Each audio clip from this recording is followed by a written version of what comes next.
I'm looking good, I'm feeling good, I'm so fly. Hey guys, I'm so excited to be back, and we are going to be talking about probably one of my favorite topics besides like psychology and mindset and type of stuff. And today we're going to be talking about how stress makes you fat. Okay, so let's go ahead and get into it. All right, so we're going to go ahead and start off with that 4M fat loss pyramid. So here's the pyramid that you guys have probably, that you've seen before, and we've been, addressing since the very beginning. And today I want to basically teach you is why this is structured the way it is. Okay, so why is mindfulness and why is movement at the base of this pyramid? Okay, why is it more important than meals and metabolics? Why is mindset and movement, in my belief, more important than diet and exercise? Okay, and really essentially what it's going to boil down to is how stress makes you fat if you are not prioritizing the first two M's of this fat loss pyramid. Okay, so what the pyramid, so just to kind of remind you guys that this is what this each of the four M's stands for is, mindset, mindfulness is basically kind of lifestyle. Like, what are you doing lifestyle wise to lower the stress on your metabolism, the stress management type activities. And also I like to put in there kind of like your mindset around diet and exercise, instead of being a dieter trying to really look at things as an opportunity to learn about yourself and become understand your metabolism. Then movement, that just means like general movement, okay, walking, meals, this can mean a lot of different things, but mainly what it means is, protein, fiber, water type foods that control your cravings and don't trigger you to overeat. Also the right amount of carbs to find your carb tipping point. And then also using the EM and EL model to create a hormonal balance in the first place so that we don't have such a large gap or stress on the system between eating less and exercising more. Okay. And then metabolics just means like, the type of exercise that you're doing and really the right amount of exercise. All right. So, what that pyramid is basically saying is this. Most people thinks it starts with calories. Okay. And here's what you need to know, calories impact hormones and hormones impact calories.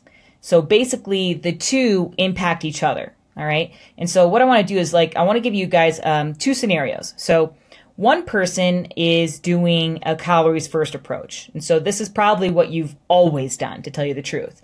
And then the other person, the second scenario is somebody taking a hormones first approach. So calories first approach means that you're going to be eating less and exercising more because you're either needing to take in less calories or you're trying to burn more calories. But the whole focus is calories, right? And so when you do that, what happens to the metabolism? Well, most people, they are going to have issues with HEC, right? They're going to have issues with hunger, energy, and cravings. And, what happens when they start having those things? Will they be able to stay on the program or not is the question. Probably not, right? Okay. Of course, there are the outliers, the anomalies, the 5 to 10% of people, the genetic freaks who can do this and do it forever. And let's be real, we kind of hate those people, right? But most people cannot stay on a program and willpower their way through life and stay accountable to their diet plan forever. Okay. Most people cannot do that. And honestly, I feel like I've got a pretty strong base of willpower. And like I said, I think it's more discipline than anything rather than willpower. And even when I did do that, I ended up getting myself sick and fat. So even if you did have the willpower, it's not going to work out for you. Okay. And, here's the thing is that, research has actually shown conclusively that 95% of people fail at their diets for this exact reason. And when they do try to willpower their way through, 66% of them actually end up fatter than when they originally started. All right. So we have very, very solid evidence that this model, this sort of eat less, exercise more, calories first approach is an epic failure. Yet people continue to do it. I think the reason why people do it is because it's a simple approach, and it's simple for me to just send you a template or a set of macros or calories, and it's just easy to structure, right? To tell somebody, hey, just do this. Whereas the hormones first approach, as you know, there's a lot that goes into it, right? And you kind of got to wrap your mind around it. And you also got to be like, investigate on how you're feeling and, use some judgment there. So, it's more complex and not as simple. And I think that's why people use the calories first approach more, or they just simply don't know of the better way. Okay. So let's go and talk about the better way. So second approach is the hormones first approach, which, like I said, most people aren't coaching. And the reason why I'm able to coach this is because when I did get sick and fat, I hung around a lot of doctors. I paid a lot of money to learn what I know now. And this information isn't really out in the world. And so I'm really fortunate to have been surrounded by some really good education and teachers and physicians to be able to teach you guys this. Okay. So the hormones first approach is saying, we're going to balance hormones first. Okay. Which essentially just means hunger, energy, cravings. And once we balance the hormones, then we can create a caloric deficit naturally. All right. Or at least doing it with without it feeling ridiculously difficult to sustain. All right. So, that's what we're going to be doing I wanted to actually just cover hormones, what they are, how they impact our hunger, energy, and cravings. Because, calories matter, but the truth is hormones probably matter more because they affect the calories that we take in. Okay. So what are hormones? All right. Well, when I say hormones, all you really need to know is what is HEC doing? What is hunger, energy, and cravings doing? And if it is out of balance, your hormones are out of balance. And you're going to learn this over and over and over. So I hope that I am brainwashing you to the point where you could teach this to somebody else. And plain and simple, it is that simple, you don't need to know anything else really about hormones. You already have a better indication of hormonal metabolism than any doctor or biochemist because I just gave it to you. All right. So if you want to know what the hormones are doing, what your hormones are doing, you need to know what HEC is doing. And if HEC is out of check, your hormones are out of balance. If HEC is in check, then metabolism is in balance, meaning it is not stressed out and you are putting it in the ability to burn body fat in the first place. And so that's why taking a hormones first approach is important to me. So the mystery of hormones is gone, right? Because all you guys need to know about hormones is that, that HEC tells you everything you need to know. Okay. So here's the argument, do I need a caloric deficit to lose fat? Yes, you absolutely require a caloric deficit to lose fat. You cannot be in a caloric excess, right? You can't be eating more calories than you're burning and your body decides that it wants to lose fat. It just doesn't happen like that. And just like how it cannot put muscle on when somebody's in a caloric deficit either, okay? Unless you are a beginner. Remember, there's always a rule for beginners. So, and you can create a caloric deficit if you eat more of the right things, okay, more often, and if you exercise smarter. You will naturally eat less because you just won't be hungry and craving all the rich calorie foods, all right? You won't have cravings and your energy will be balanced. And all of a sudden, when you're sitting across from your family members or your friends and they're having an extra piece of cake, you could literally be like, yeah, I could take it or leave it, right? So that is an amazing gift, okay? And so when I can give that to my clients, they love me forever, right? However, if you're sitting there and that cake is there and you are having cravings and you eat it and then you feel guilty and you start to punish yourself by eating less and training more the next day, only to binge the next day, the following day, that is not a very good gift to have, right? That is a nasty cycle. And I do not want to give to my clients, especially if they end up gaining all the weight back, which is what typically happens. So this is why hormones are here at the bottom of the base of this pyramid, okay? Because they impact your calories directly, all right?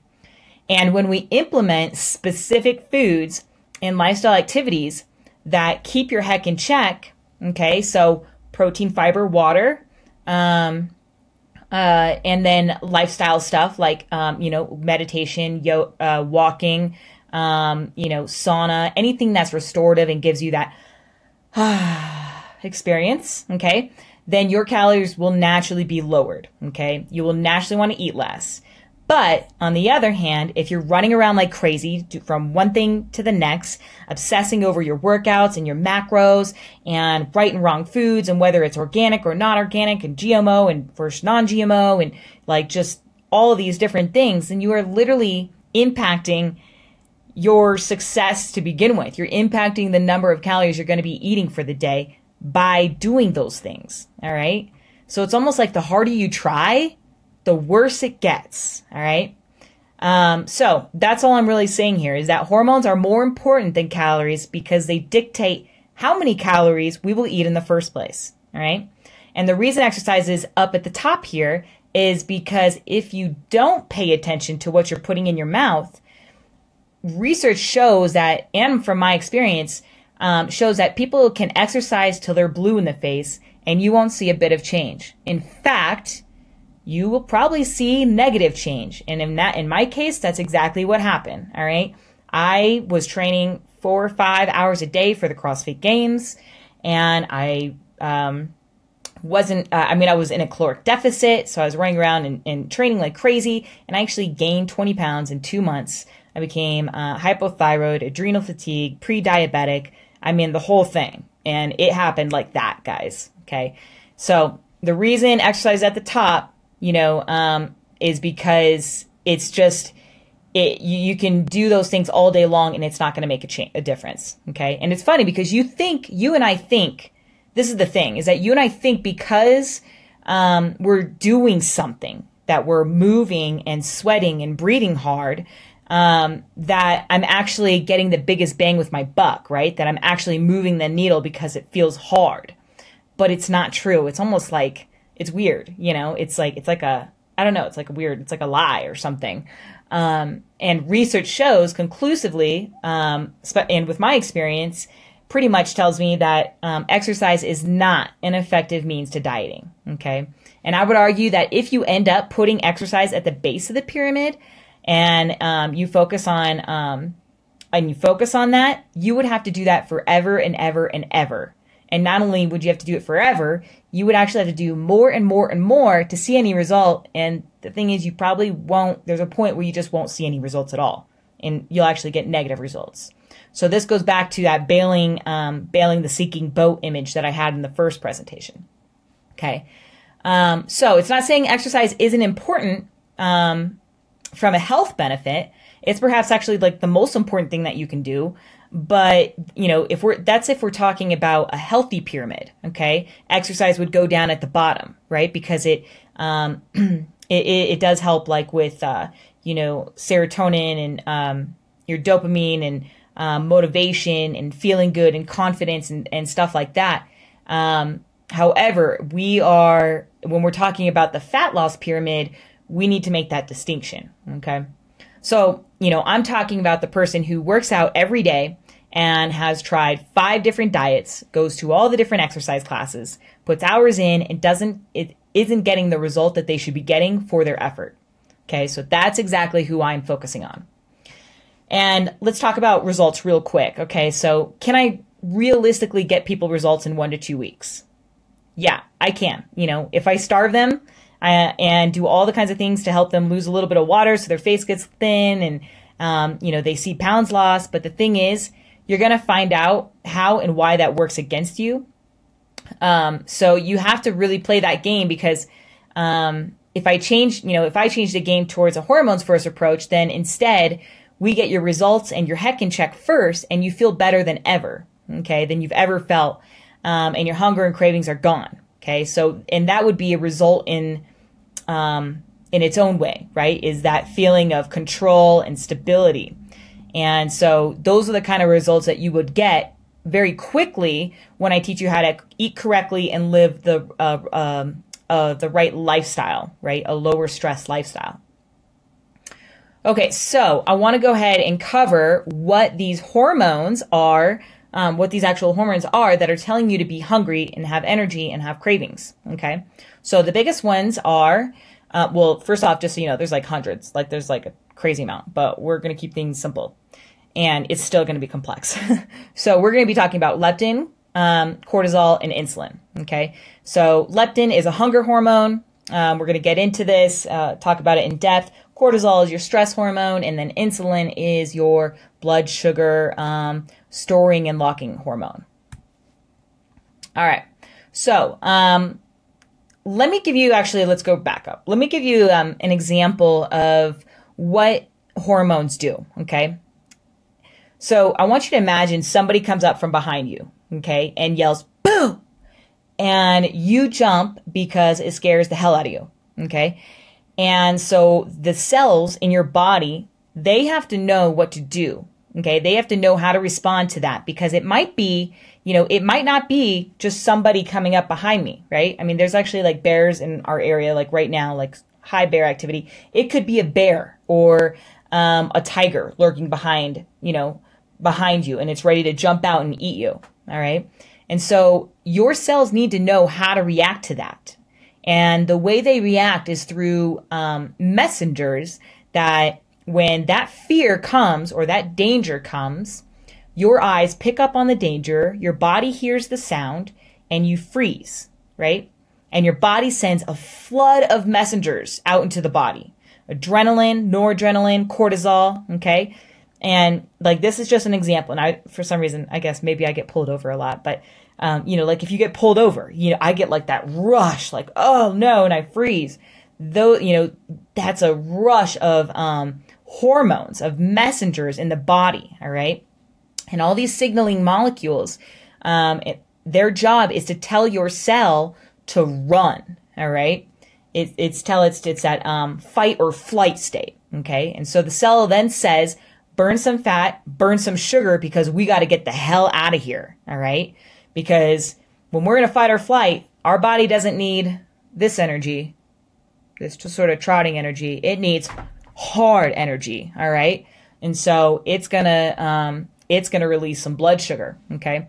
So, right, these messengers are hormones, okay? And that's all a hormone is it's a messenger that tells the cells inside the body how to respond to the outside world, okay? So it doesn't matter if it's adrenaline, noradrenaline, insulin, or cortisol, or leptin, or anything else. At the highest level, hormones are just messengers, okay? That's all they are. And they tell us stuff like, hey cell, be hungry. Hey, have cravings. Hey, be in a good mood or a bad mood, right? So all hormones send messages to the brain, and that's all they do, okay? So, for example, the leptin, the message that leptin sends to the brain is it tells the brain, you know, whether to be hungry or not. The message that cortisol sends to the brain is to burn fat or store fat, okay? The message insulin sends to the brain is to lower blood sugar and store and lock anything away, sugar away. And the message that, like, let's say testosterone and estrogen and progesterone say is, you know, whether to build muscle and then also the reproduction, like have a baby or not, okay? So your cells are getting a signal from hormones that are saying to be hungry, have cravings, have energy, or don't have energy. And these things determine what kind of energy we burn, okay? Do we burn sugar? Do we burn fat? Do we burn protein? And they also determine to a large degree where we store fat, right? So there's a reason why women tend to store fat. Not all women. It depends on how much estrogen you have in your body. But most women tend to store fat where? Hips, butt, thighs, right? And men tend to store it in like the belly and love handle area, okay? So, you know, those hormones can dictate where you store energy or store fat as well.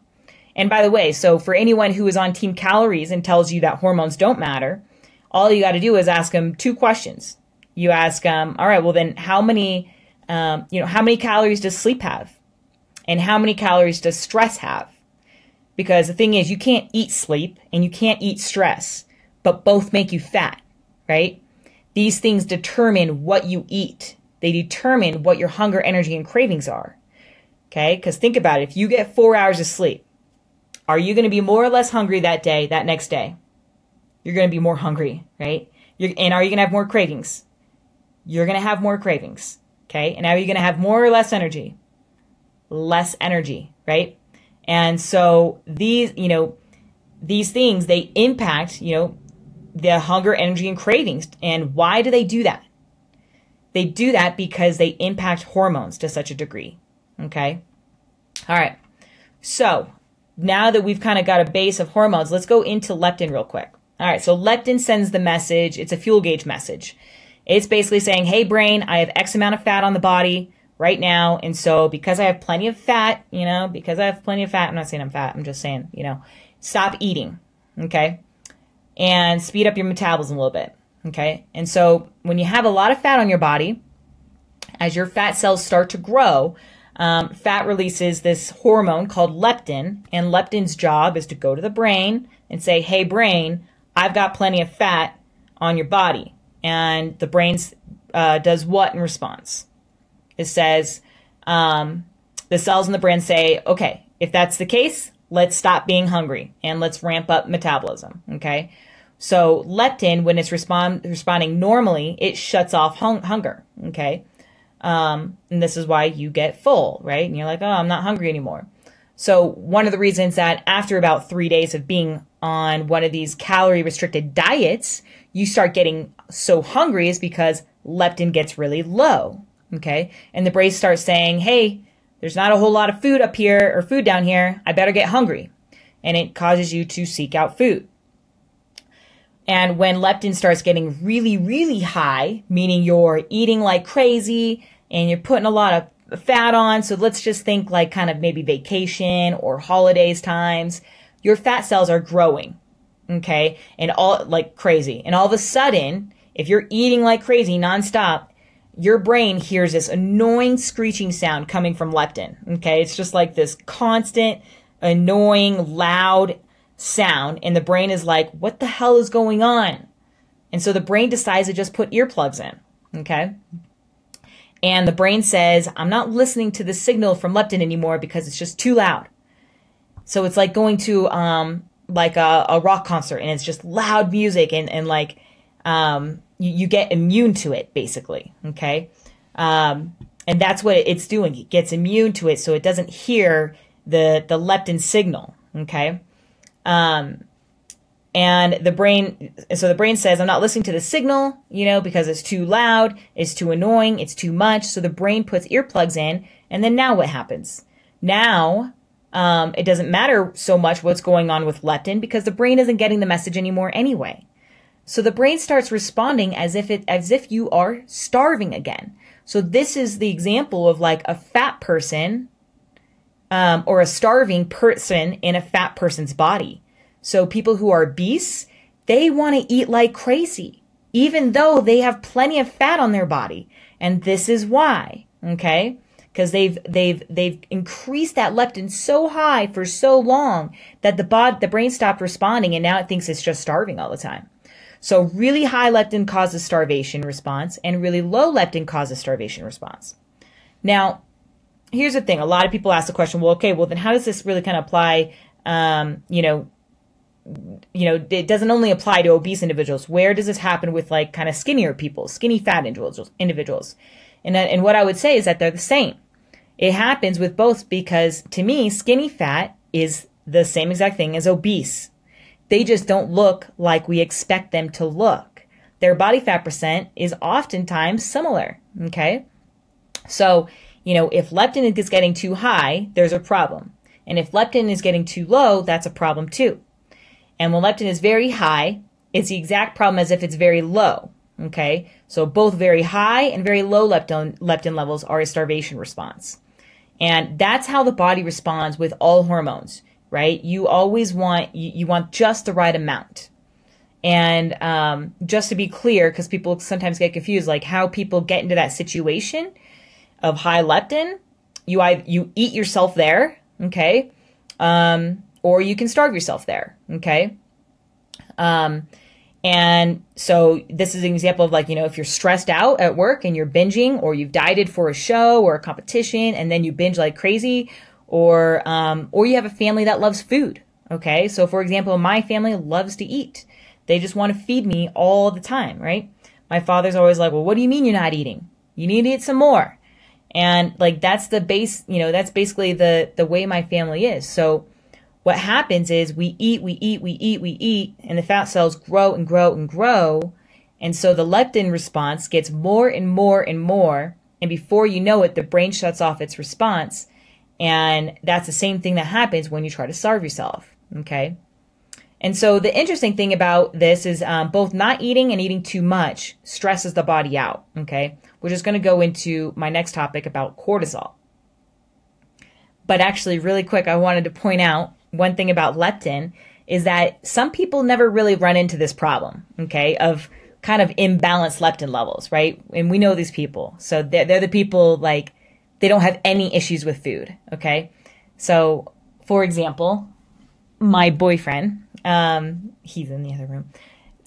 For example, he will literally eat, like, a chocolate chip cookie for, like, that, and it'll last him for like 3 days, okay? And he'll just be nibbling on it, and it would drive me nuts. And he could bring, like, you know, little chocolate chip bag of cookies or whatever, like even like a bag of chips or something small, and he could live off that for like an entire month. And I'd be looking at that thing and thinking about it like constantly, right? Because I'm like, I'd eat that thing in less than 10 minutes, and that something like a bag of cookies or chips would last him a month, or popcorn. So anyways, he has a balanced leptin level and a balanced behavioral approach to food. And that is completely different than my leptin response and my behavioral approach to food. Okay. And to tell you the truth, I think I've gotten screwed up because of the whole bodybuilding thing. And I just don't think I'll ever be normal anymore. You know, and that's just kind of what happens, it's either like from family or from past dieting experiences. Okay. So I just want you to know that it could be also just like a complete different behavioral approach, right? And it depends a lot on your history. So we're going to go ahead and go through each one of these hormones now, but I want to just give you a sense of leptin because you can see how powerful that is, right? You can see that there's a hormone in our body that literally looks at our fuel on our body and tells our brain and metabolism to respond. Okay. All right. So let's go ahead and move on. So cortisol, I know this is getting long. Yikes. So well. All right. So this is where hormones can get real confusing because the truth of the matter is you cannot say cortisol does X and then insulin does Y, because the hormones just don't work in that way. Right. They act like a Jekyll and Hyde. So there's two sides, there's two faces, and they show their certain face depending on what the environment is. So for example, with cortisol, when it's hanging around with insulin, it's a bad guy. Okay. It will make you store fat. It's really obnoxious that way, right? From kind of the social perspective. Okay. When there's friends and, food and stuff like that. But when cortisol, when it's hanging around with human growth hormone and adrenaline, like when you're doing intense exercise or a short-term fast, it's a good guy. Okay. It's your best friend because it's going to help you burn fat. And all exercise raises cortisol, which is a good thing when it's not coupled with insulin or when it's not excessive. Okay. Because the thing is that too much exercise, too much cortisol can cause you to become insulin resistant. And hence that will cause you to store fat, which we will get into later. Okay. And so this is where it gets confusing. Okay. So, because cortisol can be very beneficial when it's around with, adrenaline and human growth hormone. But when it's around insulin, it is very detrimental. Okay. So when insulin is combined with cortisol, which would be when someone who is, stressed out and eats a bunch of food, that's insulin and cortisol combined. And actually, I think I have a slide on this. Yeah. Okay. So when insulin is combined with cortisol, okay, which would be someone who's stressed out and eats a bunch of food, or if they're not stressed, maybe they're doing cardio, running or getting working out, but not working out intensely. or with heavy weights. Okay, so people who are just like running on the treadmill for hours, that is spiking their cortisol levels pretty high. And then if they eat a bunch of food on top of that, that's cortisol and insulin combined, which is very fat storing. Okay, or you're stressed out and you eat. Okay, so that's insulin and cortisol combined. Or someone who is sleep deprived and likes starch, that's insulin and cortisol combined. Okay, but someone who's doing a short-term fast or high-intensity exercise, that's cortisol hanging around with adrenaline and human growth hormone. All right, and that is a whole different ball game. Okay, in the former case, insulin and cortisol, you're going to get belly fat storage, and in the latter case, you're going to get belly fat burning, so long as it's not excessive. Okay, because too much exercise can cause too much cortisol, leading to belly fat storage, just like with leptin. Okay, so remember that with cortisol, again, it's like we don't want too much. We want just the right amount. And that's the thing with all hormones. We always want just the right amount. Okay. And really the thing, this is a kind of funky slide, because when it says insulin low intensity, well, really low intensity stuff like walking, basically. That's kind of like the only thing. Walking and like maybe some yoga has little to no impact on hunger, energy, and cravings. And so you really you will naturally eat less and create a lower insulin level, which is going to create a more fat burning effect. Okay. So, and then, let's go ahead and cover insulin. Okay. Okay. So what does insulin do in the body? First of all, I just want you to understand that insulin is not a bad guy and insulin is not a good guy. Okay. Insulin depends. Okay. And its major job in the body is to lower blood sugar. Okay. So here's a blood sugar curve. So you can see the relationship between cortisol and insulin. Okay. And a lot of people will say hormones impact fat burning a particular way, or they impact blood sugar a particular way. But the truth of the matter is if they impact blood sugar, they impact fat metabolism. And if they impact fat metabolism, they're going to impact your blood sugar. Okay. So here's what blood sugar does in the body every day. Okay. It's kind of like this dualistic diphasic effect, right? Comes up and comes down. And as long as it doesn't get too low, like the red, you're just fine. And as long as it doesn't get too high, you're just fine. So as long as it stays here in this range, in this little blue square, you are fine. And if it goes up like the red line, but if it goes up like the red line, the body does not like that. And so what the body is going to do is it's going to get it back to normal. And it does that through the release of insulin. And that gets it back down. And if your blood sugar dips below or dips low, the body doesn't like that either. So when it dips down below the optimal level, okay, doesn't like that either. And so what the body's going to do is it's going to raise blood sugar by releasing adrenaline, noradrenaline, cortisol to raise blood sugar back up.